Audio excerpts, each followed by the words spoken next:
ആകെയോട് എനിക്ക് നോ എന്ന് പറയാൻ ബുദ്ധിമുട്ടാണ്, ഞാൻ ഒരിക്കലും അത് പറയില്ല എന്നും എഴുതിയിട്ടുണ്ട്. അപ്പോഴും നമ്മളൊരു കാര്യം പഠിപ്പിച്ചെടുക്കുമ്പോഴേ നമ്മളോടൊപ്പം ഇല്ല എന്നുണ്ടെങ്കിൽ പിന്നെ എന്താണ് പറഞ്ഞിട്ട് കാര്യമുണ്ടോ? അതുകൊണ്ടാണ് അത് വിട്ടത്. ആത്മീയത എന്ന് പറയുമ്പോഴേ അങ്ങനെയാണ്. സാധാരണ വ്യക്തിത്വം പോലെയല്ല ആത്മീയ ജീവിതത്തിലേക്ക് വരുമ്പോൾ.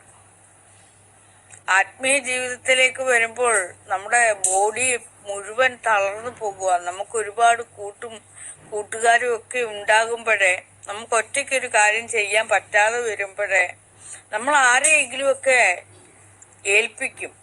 സാധാരണ മനുഷ്യരും അങ്ങനെ ചെയ്യും, ആത്മീയ തലത്തിൽ എത്തിയവരും ചെയ്യും. കറക്റ്റ് എന്ന് പറയുന്ന ലാവണ്യ. അപ്പൊ ആത്മീയ തലത്തിലേക്ക് വരുമ്പോൾ നമുക്ക് ഒറ്റയ്ക്കൊരു കാര്യം ചെയ്യാൻ പറ്റാതെ വരുന്നു. കാരണം ആത്മീയതയെ ഇഷ്ടപ്പെടുന്ന ധാരാളം പേര് നമ്മുടെ അടുക്കിലേക്ക് വരുമ്പോഴേ എല്ലാവരുടെയും കൂടെ ഗൂഗിൾ പേ, കാരണം ഇത് കുറെ ആളുകളുണ്ട്, 100-300 കഴിഞ്ഞു. അപ്പൊ അത്രയും ആളുകളെയൊക്കെ എനിക്ക് ഡീൽ ചെയ്യാൻ പറ്റില്ല. അതിന്റെ ഇടയ്ക്ക് പാട്ടിന്റെ ഇനിയിപ്പം ഷിജി ഷാഗുൽ എന്ന് പറയുന്ന ഒരു ആള് എന്ത് ചെയ്യും?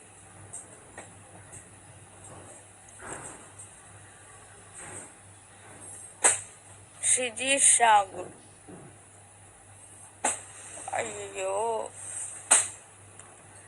നമസ്കാരം കന്ന പൊന്നിന്നലെ എനിക്ക് അയച്ചു തന്ന ആ 2 സുപ്രഭാതം കവിതയും ലൈവിൽ ചെല്ലണമെന്ന് പറഞ്ഞതും ഒന്ന് ഇട്ട് തന്നോളൂ. ഞാൻ ഇപ്പൊ നോക്കുന്നുണ്ടെ അതെനിക്ക് കാണാൻ കഴിയുന്നില്ല കേട്ടോ.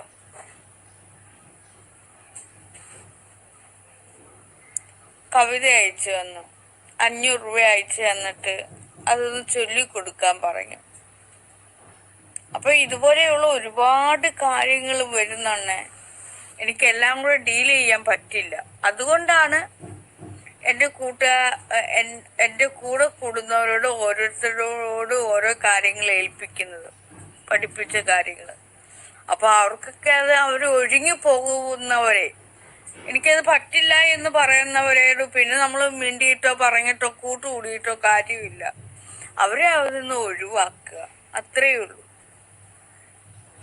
എന്ന് വെച്ചാൽ അവരെ ആജന്മ ശത്രുവായിട്ട് കാണുക എന്നല്ല ആ പറഞ്ഞതിന്റെ അർത്ഥം.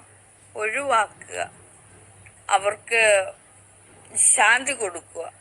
കാരണം ഞാൻ ചിലപ്പോൾ അവരോട് ഇങ്ങനെ ഓരോ ജോലി പറയുവാണെങ്കിൽ അവർക്കത് ബുദ്ധിമുട്ടാകും, ടെൻഷൻ അടിക്കാൻ പറ്റാതെ വരും. അവരത് ഹൃദയത്തിൽ വെച്ച് അലട്ടിക്കൊണ്ടേയിരിക്കും. ഞാൻ കാരണം അങ്ങനെ ഒരാൾക്ക് ഉണ്ടാകരുത്. അതുകൊണ്ട് അവരെ പാടെ ഉപേക്ഷിക്കുന്നു. ഉപേക്ഷിക്കുക മീൻസ് അവരെ മാറ്റുന്നു, അവർക്ക് സ്വാതന്ത്ര്യം കൊടുക്കുന്നു. ആ വീർപ്പ് മുട്ടല്, എന്റെ ഭാഗത്തു നിന്നുള്ള വീർപ്പ് മുട്ടൽ അവർക്ക് കളയിപ്പിക്കുന്നു. അവരുടെ മനസ്സിലാണ് ഇതെല്ലാം. മനസ്സിലായോ? അവരുടെ മനസ്സിലാണ് ആ അസ്വസ്ഥതയും ഒക്കെ മനസ്സിൽ ആക്കിക്കൂട്ടി എടുക്കുന്നതാണ്. അല്ലാതെ വേറെ ഒരു കുന്തോ ഇല്ല ഇവിടെ, ഒന്നുമില്ല. ഭയപ്പെടേണ്ട ഒരു കാര്യമില്ല. മനസ്സിൽ ഭയപ്പാട് ഉണ്ടാക്കിയെടുക്കുക ചെയ്യുന്നത്. അപ്പോഴെന്താണ്, എന്റെ കൂടെ നിന്ന് ഇത്തരം ഒരു ജോലിയിൽ ഏർപ്പെടാൻ പറ്റാത്തവരെ പിന്നെ ഞാൻ എന്തിനു കൂടെ കൂട്ടണം? കളയുന്നു, ഉപേക്ഷിക്കുന്നു, അത്രേ ഉള്ളൂ.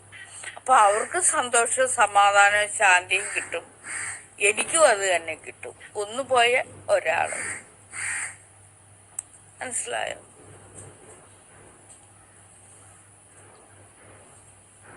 7558875593.